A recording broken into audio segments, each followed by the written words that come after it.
Cricket से जुड़ी हर update के लिए हमारे all in one YouTube channel को सब्सक्राइब कीजिए और बगल के नोटिफिकेशन बेल को जरूर दबाएं।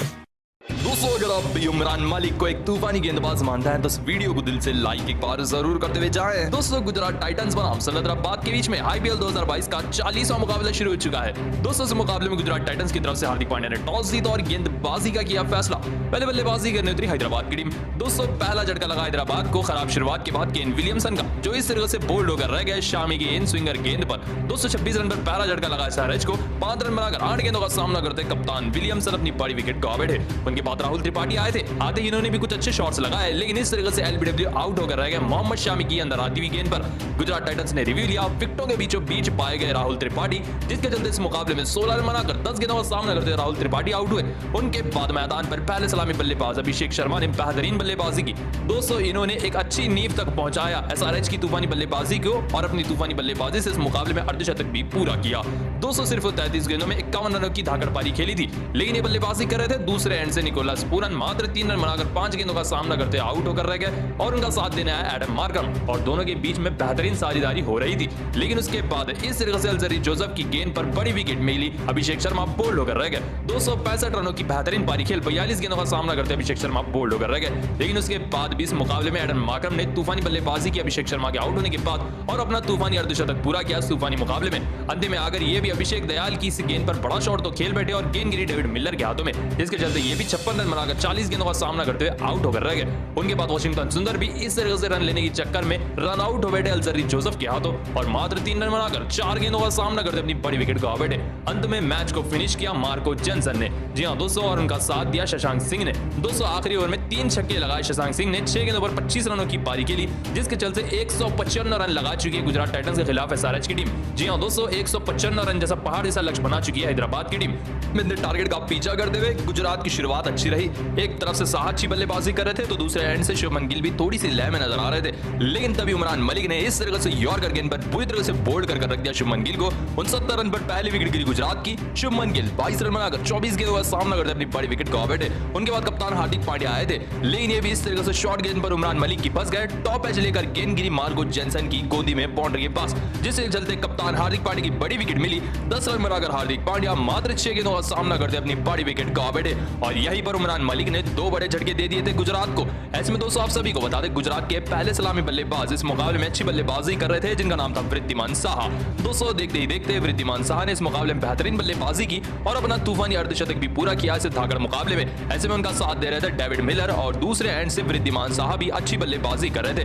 तभी उनके सामने एक और बार उमरान मलिक आए और वो भी इस तरह से बोल्ड कर रख दिया वृद्धिमान साहा को भी उमरान मलिक ने और ये बने उमरान मलिक के तीसरे शिकार। 68 रन बनाकर 38 गेंदों का सामना करते बेहतरीन पारी खेलकर वृद्धिमान साहा आउट हुए। उनके बाद डेविड मिलर मैदान पर 16 रन लगा चुके थे और उनके साथ बल्लेबाजी करने आए थे राहुल तिवेतिया। ये भी 11 से ज्यादा रन लगा चुके थे और अभी भी 30 गेंदों पर 60 रनों की दरकार थी गुजरात को। दोस्तों, आप उमरान मलिक की इस गेंदबाजी को 10 में से कितने नंबर देंगे, इसका जवाब नीचे कमेंट में हमें जरूर बताएं। दोस्तों, राजस्थान रॉयल्स बनाम रॉयल चैलेंजर्स बैंगलोर के बीच में आईपीएल 2022 का तूफानी मुकाबला समाप्त हो चुका है और आप सभी को पता ही है, राजस्थान रॉयल्स की टीम ने शानदार तरीके से मुकाबला हरा कर रख दिया है रॉयल चैलेंजर्स बैंगलोर को। दोस्तों, क्या आपको पता है, जब रॉयल चैलेंजर्स बैंगलोर की टीम 145 रन के लक्ष्य का पीछा कर रही थी राजस्थान के, तब सभी ने यही सोचा कि राजस्थान का टोटल काफी ज्यादा छोटा है और आरसीबी इतने टारगेट को आराम से पूरा कर पाएगी। और मैदान पर जब दिनेश कार्तिक आए शुरुआत में आरसीबी के विकेटें जाने के बाद भी, तभी भी लोगों को यही भरोसा था कि आरसीबी की जल्दी विकेटें भी गई तो दिनेश कार्तिक तो है ही मैच जिताने के लिए। लेकिन आइए आपको बताते हैं कि ऐसा रोमांच जिसने इस मुकाबले का पूरा रुख बदल कर रख दिया। दोस्तों, 12वें ओवर की तीसरी गेंद जैसे ही शहबाज अहमद ने सामने का शॉट खेली और वो दौड़ पड़े रन लेने के लिए। ऐसे में उन्होंने सामने से बुलाया दिनेश कार्तिक को रन लेने के लिए, लेकिन जैसे ही उन्होंने देखा कि फील्डर दे रहा है गेंद युजवेंद्र चहल को वापस थ्रो करने के लिए, वैसे ही वो डर गए और अचानक ना रन लेने का फैसला किया और दिनेश कार्तिक को आधी क्रीज से वापस जाने को कहा। दिनेश कार्तिक ने भी कुछ भी नहीं सोचा, अपनी विकेट का बलिदान देने का सोचा और दूसरे एंड पर दौड़ गए। अब जैसे ही दिनेश कार्तिक आने में थे क्रीज के अंदर, उतनी ही देर में युजवेंद्र चहल ने गेंद पकड़ को स्टंप्स पर दे मारी, जिसके चलते थर्ड अंपायर ने देखा कि दिनेश कार्तिक तो काफी ज्यादा दूर है क्रीज से और दिनेश कार्तिक को आउट दिया गया। दोस्तों, उस सिचुएशन में शहबाज अहमद से बड़े बल्लेबाज से दिनेश कार्तिक, जब दिनेश कार्तिक आधी क्रीज तक आ गए थे तो उन्हें पूरा रन लेना चाहिए था और शहबाज अहमद को रन आउट करा देना चाहिए था, क्योंकि दिनेश कार्तिक ज्यादा बेहतरीन फॉर्म में है और उनका क्रीज पर रहना ज्यादा जरूरी था। दोस्तों, ऐसा दिनेश कार्तिक ने भी नहीं किया और शहबाज अहमद ने उन्हें पूरी तरह से बेवकूफ बनाकर रख दिया, जिसके चलते दिनेश कार्तिक काफी ज्यादा सस्ते में आउट हो गए। उसके बाद 27 गेंदों पर 17 रनों की पारी खेली शहबाज अहमद ने, जो काफी ज्यादा खराब बल्लेबाजी थी। न उन्होंने खुद मैच जिताया न दिनेश कार्तिक को मैच जिताने दिया। दोस्तों एक टीम मैनेजमेंट में दोनों ही खिलाड़ियों का कनेक्शन सही नहीं था, जिसका नुकसान टीम को हुआ और इसके चलते आरसीबी की टीम ये मुकाबला हार गई। दोस्तों इसमें कार्तिक को समझदारी निभानी चाहिए थी, उनको रन पूरा कर देना चाहिए था। शहबाज अहमद अगर रन आउट हो भी जाते तो ज्यादा गम की बात नहीं थी, आरसीबी की जीतने की उम्मीद बरकरार रह सकती थी। तो दोस्तों क्या आपको लगता है क्या दिनेश कार्तिक को इस वक्त करना चाहिए था? इसका जवाब हमें कमेंट में एक बार जरूर बताते हुए जाएं। तो शुरू हो चुका है रॉयल चैलेंजर्स बैंगलोर बनाम राजस्थान रॉयल्स का आईपीएल 2022 का 39वां मुकाबला। दोस्तों इस मुकाबले में रॉयल चैलेंजर्स बैंगलोर की तरफ से डुप्लेसी ने टॉस जीता और गेंदबाजी का किया फैसला। दोस्तों पहले बल्लेबाजी करने उतरी राजस्थान रॉयल्स की टीम। शुरुआत राजस्थान की खराब रही। दोस्तों सिराज किसी यॉर्कर को पढ़ नहीं पाए देवदत्त पडिक्कल और इस मुकाबले में एलबीडब्ल्यू आउट होकर रह गए रिव्यू लेने के बाद भी। 7 रन बनाकर 7 गेंदों का सामना करते हुए देवदत्त पडिक्कल आउट हुए। दोस्तों इनके बाद इस तरह से पॉन्सर गेंद पर सिराज की फंस कर रह गए रविचंद्रन अश्विन और इनकी कैच खुद सिराज ने ही कंप्लीट की, जिसके चलते कैच एंड बोल्ड होकर रह गए रविचंद्रन अश्विन और 17 रन बनाकर 9 गेंदों का सामना करते हुए।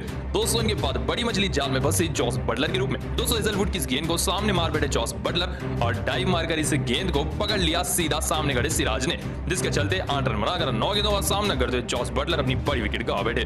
दोस्तों इनके बाद अच्छी बल्लेबाजी कर रहे थे संजू सैमसन, लेकिन ये भी रिवर्स शॉट खेलने के चक्कर में हजारंगा के अंदर आती हुई गेंद पर इस तरह से क्लीन बोल्ड होकर रह गए और डंडे बिखर गए मैदान पर, जिसके चलते इस तूफानी मुकाबले में 27 रन बनाकर 21 गेंदों का सामना करते हुए संजू सैमसन आउट होकर रह गए। उनके बाद इस तरह से यॉर्कर गेंद को संजू सैमसन के सामने मार बैठे डैरिल मिचेल।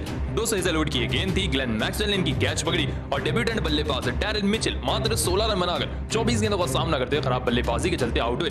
उनके बाद सबसे बड़ी मछली जाल में फंसी शिमरॉन हेतमायर। दोस्तों हसरंगा की इस गेंद को हवा में खेल बैठे शिमरॉन हेतमायर और गेंद जाकर गिरी सीधा प्रभु देसाई की गोदी में, जिसके चलते इस मुकाबले में शिमरॉन हेतमायर 3 रन बनाकर 7 गेंदों का सामना करते हुए अपनी बड़ी विकेट गवा बैठे। लेकिन अंत तक बल्लेबाजी की इस तूफानी मुकाबले में ऑलराउंडर रियान पराग ने 56 रनों का तूफानी अर्धशतक लगाया 31 गेंदों में और ये अंत तक नाबाद गए। उनके बाद 2 विकेटें गिरी, बोल्ड 5 रन बनाकर आउट हो गए, प्रसिद्ध कृष्णा 2 रन बनाकर रन आउट हो गए, जिसके चलते इस मुकाबले में राजस्थान को मात्र 144 रन पर ही रोक दिया रॉयल चैलेंजर्स बैंगलोर की टीम ने 8 विकेट के नुकसान पर।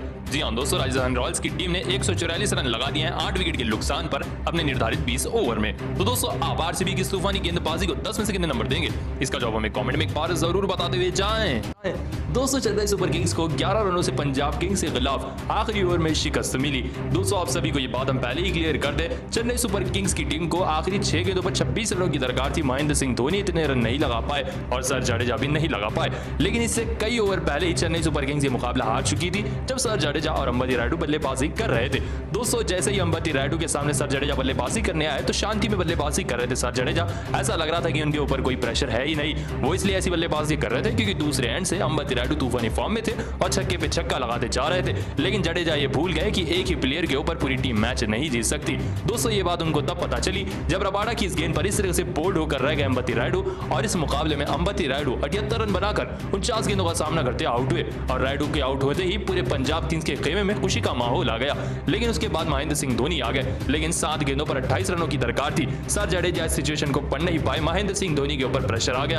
अकेले महेंद्र सिंह धोनी भी कितनी बार चेन्नई सुपर किंग्स को मुकाबले जिताएंगे? प्रेशर के चक्कर में चेन्नई सुपर किंग्स के स्टार बल्लेबाज धोनी भी आखिरी ओवर में आउट होकर रह गए। अब सर जडेजा के पास कुछ था नहीं बल्लेबाजी करने के लिए। दोस्तों सर जडेजा की शांति की बल्लेबाजी उन्हीं को ले डूबी और चेन्नई सुपर किंग्स के कप्तान होते हुए कुछ भी खास बल्लेबाजी नहीं कर पाए और अपनी गलती को स्वीकार कर बैठे। दोस्तों चेन्नई सुपर किंग्स के कप्तान जडेजा की वजह से सीएसके मुकाबला हार गया क्योंकि आखिरी 16 गेंदों पर सिर्फ 21 रन बनाए सर जडेजा ने। दोस्तों आपको क्या लगता है, क्या सर जडेजा को और भी तूफानी बल्लेबाजी करनी चाहिए थी अंतिम ओवरों में या नहीं? इसका जवाब हमें कमेंट में एक बार जरूर बताते हुए जाएं।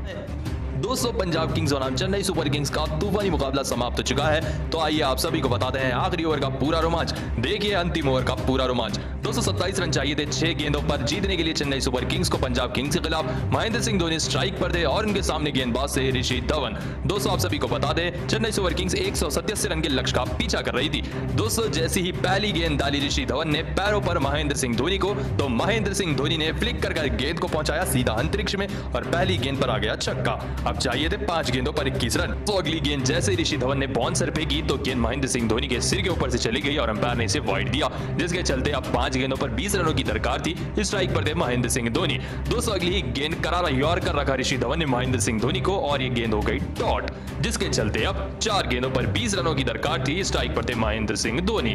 दोस्तों अगली गेंद जैसे ही लेग साइड पर रखी ऋषि धवन ने तो महेंद्र सिंह धोनी ने इससे भी बड़ा शॉट खेला। गेंद हवा में जा रही थी लेकिन गेंद के नीचे आ गया जॉनी बेस्टो, जिसके चलते महेंद्र सिंह धोनी की विकेट गिरी। महेंद्र सिंह धोनी 12 रन बनाकर 8 गेंदों का सामना करते आउट होकर रह गए और अब जीत के लिए चाहिए थे 3 गेंदों पर 20 रन। अगली गेंद पेट्रियॉस ने सामने का शॉट खेला और सिंगल लेकर स्ट्राइक साथ जाडेजा को दी और अब 2 गेंदों पर 19 रन चाहिए।